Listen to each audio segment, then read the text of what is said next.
말씀 보겠습니다. 요한복음 4장 32절에서 34절 말씀입니다. 요한복음 4장 32절에서 34절 말씀 제가 봉독합니다. 이르시되 내게는 너희가 알지 못하는 먹을 양식이 있느니라. 제자들이 서로 말하되 누가 잡수실 것을 갖다 드렸는가 하니 예수께서 이르시되 나의 양식은 나를 보내신 이의 뜻을 행하며 그의 일을 온전히 이루는 이것이니라. 아멘. 저녁 식사 하셨습니까? 저도 밥을 먹고 왔습니다. 밥을 왜 먹었을까요? 배고파서요. 또 살아가려고요. 네, 살려고 밥을 먹고 왔습니다. 그래서 사람이 살아가는 데 있어서 중요한 것 중에 한 가지가 양식이겠죠. 양식인데 무엇을 먹느냐 굉장히 중요하죠. 아무리 맛있는 것이라 할지라도 유통기한이 지나거나 상하거나 그런 걸 먹으면 안 되겠죠. 아무리 예뻐 보인다 할지라도 독버섯이라는 걸 먹으면 안 되겠죠. 네, 그래서 먹는 것은 굉장히 중요합니다. 내가 살아가는 데 있어서, 내 생명을 유지하는 데 있어서, 내 몸을 유지하는 데 있어서 양식은 굉장히 중요합니다. 물론 물도 중요하고요. 양식에 대해서 이야기할 것이니까 양식에 대해서 말씀드리겠습니다. 자, 성경에서도 양식, 곧 먹을 것에 대한 말씀을 많이 하시는데 마태복음 4장 4절에서 예수께서 대답하여 이르시되 기록되었을 때 사람이 떡으로만 살 것이 아니요 하나님의 입으로부터 나오는 모든 말씀으로 살 것이라 하였느니라고 하시죠. 그러니까 사람이 떡으로만 혹은 밥으로만 살 수 있느냐? 밥을 먹고 있으니까 살아있는 사람이냐? 이건 물어보는 겁니다. 밥을 먹고 있으니까 살아있는 사람이다. 논리적으로는 맞는 말입니다. 그런데 주님은 밥만 먹는다고 살아있는 사람이 아니다라고 하십니다. 밥만 먹으면 안 돼? 그럼 물도 마시고 과일도 먹고 그러려면 뭘까요? 양식, 먹을 수 있는 것만 하는 거죠. 먹을 것만 먹고 있다고 해서 살아있는 사람이 아니다. 하나님의 입으로부터 나오는 모든 말씀으로 살 것이다 라고 하셨어요. 쉽게 표현하면 사람이니까 밥도 먹어야 됩니다. 그러겠죠? 사람이니까 밥도 먹고 물도 마시고 과일도 먹고 떡도 먹고 해야 되겠죠. 그런데 그것만 먹고 그것만 먹는다고 해서 살아있는 사람이 아니라는 거예요. 살아있는 사람이 아니라는 건 그건 무슨 말이에요? 죽어 있다는 거겠죠. 자, 그래서 또 먹어야 될 것이 있다면 무엇이냐? 하나님의 입으로부터 나오는 모든 말씀을 먹어야 한다라고 하시는 거예요. 그러니까 사람이라면 정말 하나님의 사람이라면 밥도 먹어야 되고 과일도 먹어야 되고 물도 마셔야 되지만 하나님의 입으로부터 나오는 모든 말씀, 하나님의 입으로부터 나오는 모든 말씀을 먹어야 한다. 왜냐? 이것이 살게 하는 것이기 때문에요. 하나님의 말씀이 살게 하는 것이기 때문에 먹어야 한다는 거예요. 그럼 밥은 알겠어요. 때가 되면 밥 먹고 아침, 점심, 저녁 때 이렇게 밥을 챙겨서 먹고 저렇게 앉아서 숨어서 몰래 과자도 까먹고 그럴 수 있어요. 그럴 수 있는데 문제는 하나님의 입으로부터 나오는 모든 말씀은 무엇이며 어떻게 먹어야 하는 걸까? 이제 이게 궁금하죠. 하나님의 말씀을 어떻게 먹을까요? 저 어렸을 때는 성경 많이 읽는 것이 하나님의 말씀 먹는 거라고 했어요. 설교 말씀 잘 듣는 것이 하나님의 말씀을 먹는 거다라고 했어요. 지금도 그럴까요? 그래서 많은 사람들이 설교를 뭐라고 표현해요? 생명의 말씀. 나한테 은혜가 되면 생명의 말씀. 나한테 은혜가 안 되면 목사님 설교 못하는 목사님 이렇게 된 거죠. 여러분 어때요? 여러분에게 은혜가 되면 생명의 말씀이고 여러분 설교를 내게 은혜가 안 되면 뭐 설교를 못하는 건가요? 설교를 어떻게 표현한다고 다르게 표현하면 생명의 말씀이라고 사람들이 말해요. 사람들이. 그렇다면 설교를 들으면 생명을 얻게 된 걸까? 자, 유명한 목사님이 설교를 하셨어요. 그 앞에 앉아서 설교를 열심히 들었어요. 그 사람 생명 얻었을까요? 생명 가졌을까요? 그 생명이라는 것이 코로 호흡하는 생명 아니고 하나님의 생명을 가졌냐는 거죠. 유명한 목사님이 설교를 잘하시는 목사님이 여기 오셔서 설교를 했어요. 그러면 듣고 있는 여러분과 저는 생명을 얻을까요? 얻을 수 있을까요?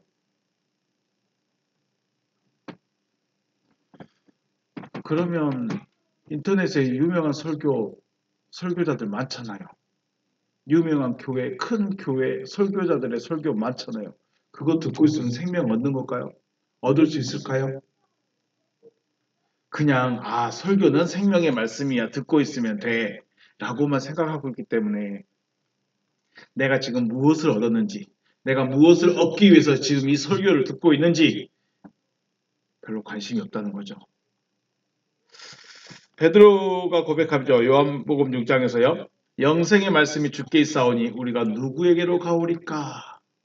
베드로가 고백합니다. 영생의 말씀이 주께 있사오니 우리가 누구에게로 갑니까? 네. 물론 이 말씀의 배경은 초기입니다. 예수님의 사역을 시작한 초기 단계예요. 그렇더라도 어쨌든 초기이지만 제자들은 주님이 하나님의 아들이시고 그리고 그 말씀이 하나님의 말씀이라는 걸 알았어요. 일단 일반 사람들보다는 뭔가 좀 다르긴 했어요. 듣는 것도 그렇고 생각하는 것도 그렇고 그래서 베드로가 주는 그리스도시요 살아계신 하나님의 아들이십니다 라고도 고백할 수 있었고 요한복음에서는 영생의 말씀이 주께 있사오니 우리가 누구에게로 갑니까? 라고 고백도 하기도 했습니다. 그러면 중요한 것은 베드로와 그 제자들이 생명을 얻었냐 이거예요. 지금 이게 6개월 차 됐다 쳐요. 이걸 고백한 지가 1년도 안 될 거예요. 예수님 따라다닌 지 1년 뒤에 고백했다고 해요. 1년 동안 설교를 듣고 나서 이 고백을 했어요. 그러면 1년 동안 들으면서 이 베드로 안에 제자들 안에 생명이 있었겠느냐는 거죠. 생명이 있었을까요? 없었을까요? 예수님하고 같이 1년을 생활했고 설교를 들었고 기적을 받고 병고침도 받고 능력도 받고 다 봤어요. 그럼 생명이 있어야 될까요? 없어야 될까요? 지금 제자들이나 베드로가 왜 예수님을 다녀야 하는지 이유를 모르고 목적을 몰라요. 그냥 예수님이 오라 하니까 그렇구나. 우와 기적을 베푸시는 분이 우리 선생님이구나. 능력을 베푸신 분이 우리 선생님이구나. 나 예수님 제자예요. 나 예수님하고 같이 다녀요. 이거 자랑하려고 다녔을까요? 이거 자랑하려고 계신 분들도 있겠죠. 나 어느 교회 다녀요. 어느 교회 다녀요. 나 누구 목사 밑에 안수 받았어요. 나 누구 어떤 교수 목사님께 가르침 받았어요.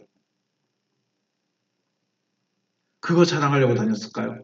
그거 자랑하려고 지금 있을까요? 생명을 얻으려는 목적이 없는 거죠. 예수께서 십자가에 달려 죽을 때까지 생명은 얻지 못하고 있다고 저는 생각합니다. 생명은 얻지 못했어요. 오히려 부인하고 부정하고 도망가 버렸죠. 심지어 예수의 시신을 매장한 후에 제자들이 모였을 때 예수님 죽고 시신 매장하고 나서 제자들끼리 만났어요. 같은 동네 사람들이니까요.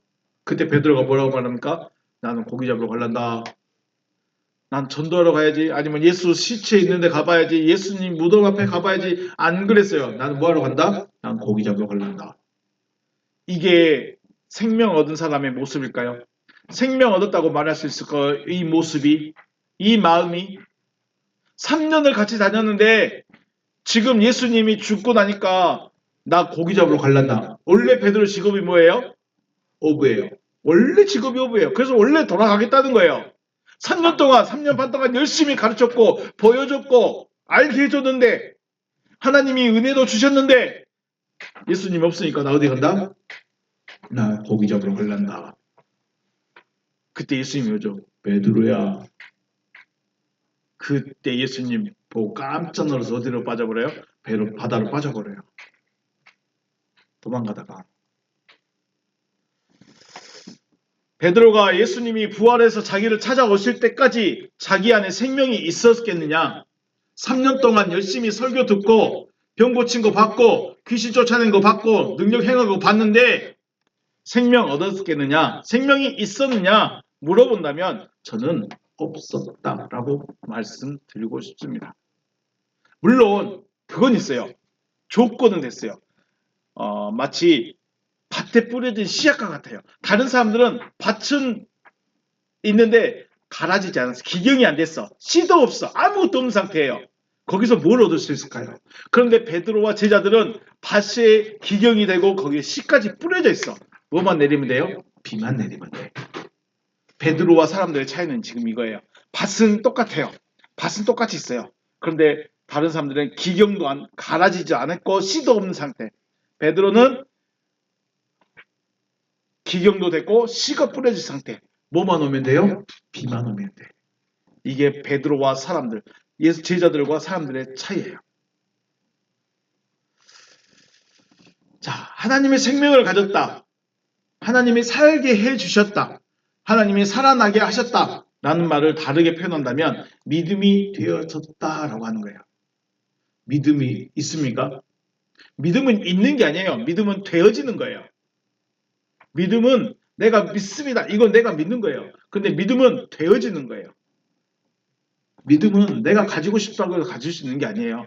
믿음은 하나님이 주셔야 되는 거예요. 주여 내가 진짜로 믿습니다. 내가 진짜로 믿습니다. 한다고 해서 믿어지는 게 아니에요.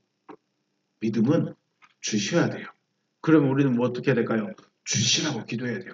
내가 줘야 너가 믿을 수 있다. 그 말을 다르게 하나님 편에서 생각하면 너는 나한테 구하기만 해. 내가 줄게 이거예요.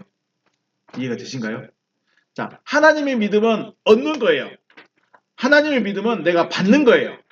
하나님의 믿음은 하나님이 주셔야 되는 거예요. 주셔야만 되는 거예요. 안 주시면 안 되는 거예요. 그런데 그것을 뒤집어서 생각해 보면 하나님이 믿음을 주시겠다는 거죠.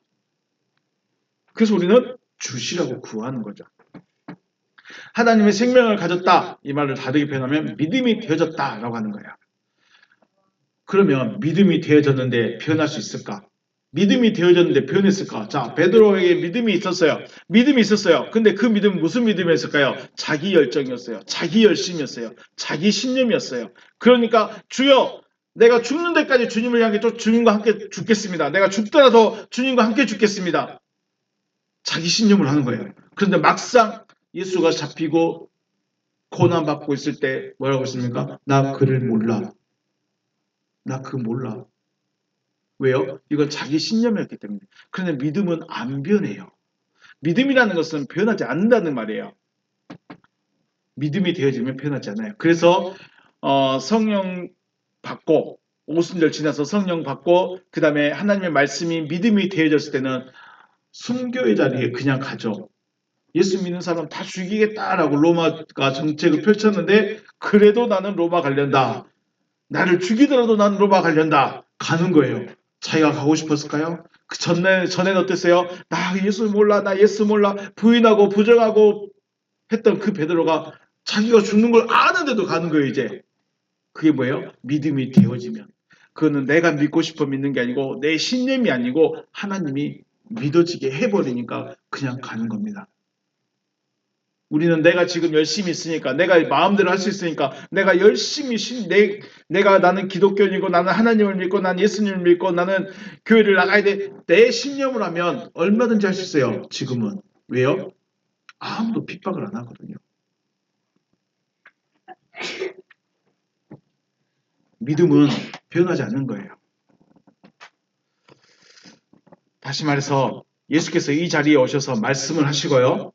예수의 말씀을 직접 듣는다 할지라도 믿음이 되어지지 않으면 생명을 얻었다라고 말할 수 없다는 거예요. 자, 예수님이 여러분 앞에서 설교를 했어요. 예수님이 여러분 앞에서 오병이어의 기적을 보여주셨어요. 예수님께서 여러분 앞에서 무리를 걷는 기적을 보여주셨어요. 보여주셨다고 믿음이 될까요? 내가 주여 당신을 믿습니다. 그 고백은 어디까지나 베드로가 했던 고백과 같은 거예요. 나 주님과 함께 죽을지라도 주님과 함께 가겠습니다. 그 고백이에요. 그런데 죽음 앞에서 나는 그를 모릅니다.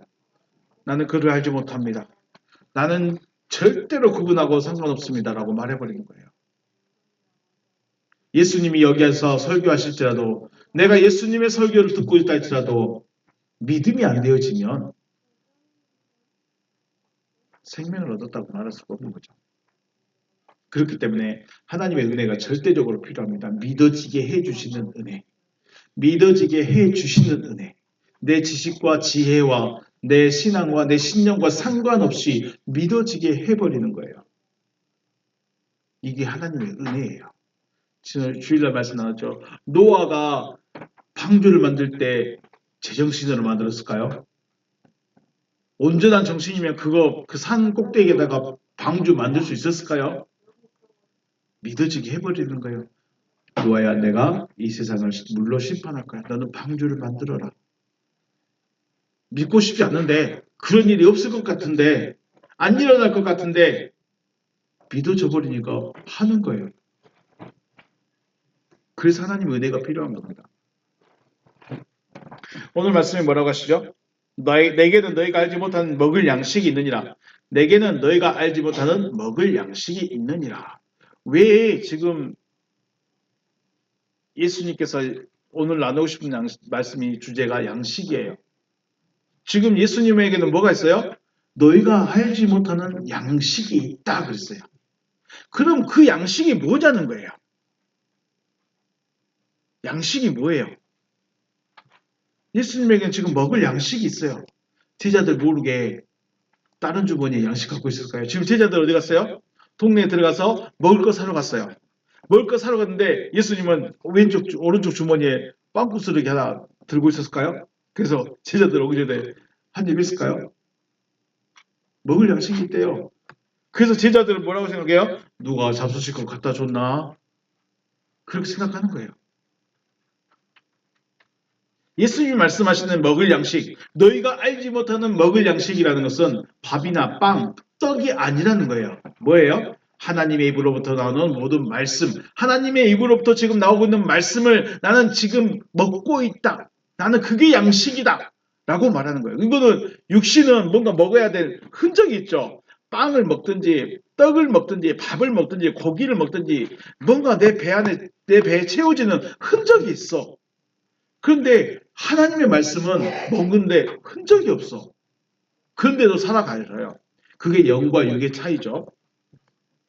제자들에게는 그러면 너희가 알지 못하는 양식이 됐죠. 너희가 알지 못하는 먹을 양식 제자들에게는 있을까요? 없을까요? 없다는 거예요. 왜 없을까요? 알지 못하기 때문에. 제자들에게는 하나님의 입으로부터 나오는 말씀이 아직 없어요. 그러니까 너희가 알지 못하는 양식이에요. 제자들이 알고 있는 양식은 밥, 빵, 떡, 고기 이게 전부예요. 과일까지. 이게 전부예요.